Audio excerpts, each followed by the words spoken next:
They're all in. Stand by. Gates back and away they go. They are racing. Heritage House a little bit awkward from the gates, also quite slowly away. Star Music and Tierney in the Irish Stallion Farms EBF Eternal Stakes. Favourite got away okay, Jabaara. Just tracking the leading trio, which is headed by Gaiety Musical. Lexington Bell looked like pace on paper, and she's gone forward as well, the light blue colours.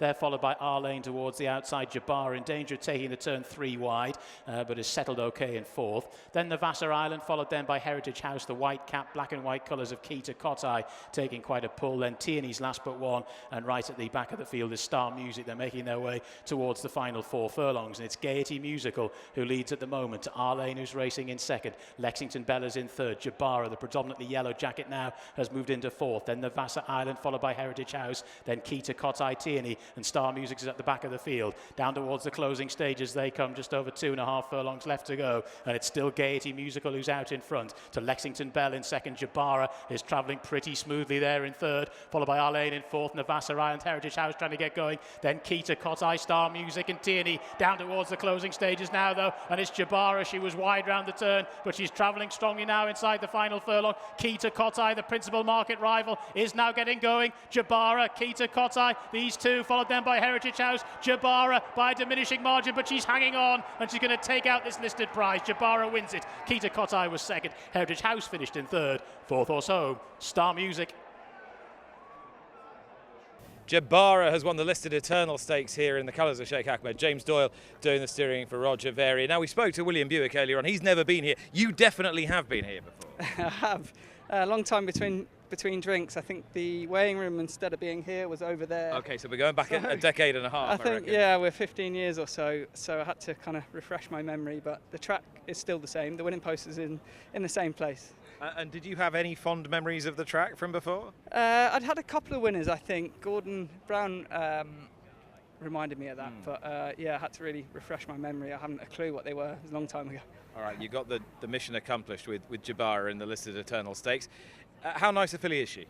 Yeah, well, she had to be good today because obviously the draw wasn't ideal.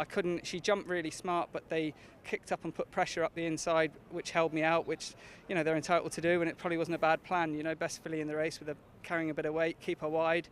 So we just had to be brave and try and keep it nice and smooth with her. We didn't go overly quick, I didn't think, so I was keen to. She gets through the line really good at this trip, so I was keen to kind of, especially with a bit of weight on her back, not to let something get first run on me. So I elected to kick early, and there's a big crowd here today, so she had a little look around, but when she felt the second horse come, she knuckled down well. So I think she had it tough today, and she managed to get the job done nicely. Now, you rode her for Roger Varian, who's one of your jobs at the moment. The other one, of course, is stable rider to Wathnan Racing. You launched that huge assault on Ascot and came up trumps with 4 winners. Did that exceed expectations, or was it about where you thought you'd land up? Well, it's difficult. Any other kind of meetings, you would expect to get that amount of winners and maybe even possibly a bit more, but it's tough. Ascot's very tough, isn't it? As everyone's spoken about all week, you need a hell of a lot of luck, really good horses, and you just need everything to click. I mean, I think a few other scenarios, had they set up a little bit differently, we could have had 6 or 7 winners. We won 2 races on our side, and the other side were a couple of lengths clear of us, so we were a little bit unlucky in that regard, but I have to say it was a pleasing week, yes. Was there one that got away from you personally? Is there one that, all jockeys are so hard on themselves, you can ride 4 winners, you're going, oh, that's the one that's really annoying me? I think Dark Trooper, possibly, especially for Alban de Mule. In the Wokingham? In the Wokingham, exactly. He's Wathnan's sort of predominant trainer over in Qatar, and, you know, he's trained Manny, a big winner, so it would have been nice to have got one for him. Yeah, it was frustrating because I felt if I'd have been drawn closer to the Haggis filly, then he's a horse he doesn't do a whole lot when he gets into space, and I had space from sort of 2.5 furlongs out to the line, and the fact he still closed quite well shows he's in good spirits. So yeah, that was a bit frustrating. And then Native Warrior for Carl Burke in the Britannia, thought I'd given him an absolute peach. We ducked through and got up on the line, won our side by 3 parts of a length, had a look over, and they were a couple of lengths ahead of me. So did you actually think you half think you'd won? Yeah, because I was sheltered by I was on the inside and kind of didn't really see a lot of daylight to my right, so it was only when I burst through, hit the front my side, that I could see them. So yeah, I did think I'd peached him, but there you go, these things happen at Ascot, don't they? Let's finish on a high then. What gave you the most satisfaction?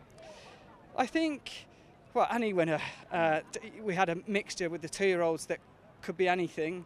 Leah Varney to win a Queen Mary the way she did, Shareholder to achieve what he did in such a short period of time in the Norfolk, and you've got to love Hartem, haven't you? What a warrior he is. We knew, like we said on the day, sticking a round peg in a square hole usually doesn't work, does it? But with a horse like Hartem, it was achievable, and back up to a mile is definitely where we'll be going. Where exactly we'll go, we're not quite sure, but he's a people's champion, isn't he? To get off the canvas after 2 tough defeats to go and do what he did was brilliant. It looks like there's going to be no Sharon in the Sussex Stakes. You can't just leave it all for Rosalien, can you?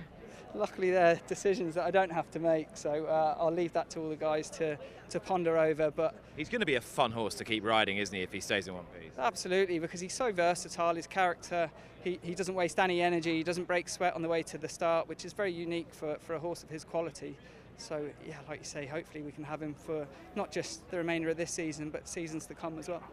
And you've been with Juddmonte, you've been with Godolphin. How's this whole experience unfolding for you? How is it different? Well, I guess I was in a good routine. Let's not forget, I had a very good job with Charlie and Godolphin, and I can't be more thankful to working for all those guys. It was truly incredible. Guineas winners, Breeders' Cup winners. Them defeats or them victories are what you kind of get into the sport for. But this is completely new, isn't it? I'm clocking up a lot of miles up and down the country, riding a few different horses, and it's exciting. I guess I was in such a routine where it was quite easy before, whereas now I've got my own decisions to make rather than waiting for William to make his. So yeah, there's a lot of pressure on, but it's enjoyable. And you're part of creating something. How satisfying is that? Well, that's it. I think that's the most exciting thing. We don't quite know how big this operation is going to be, but I think they've showed a clear intent in I'm going somewhere between very big and huge at the moment. Exactly. And to be part of this journey at the start is it can't be more exciting, really. All right, good to chat, James. Thanks so much. Thank you. Thanks, Nick. Watch live racing now on racingtv.com.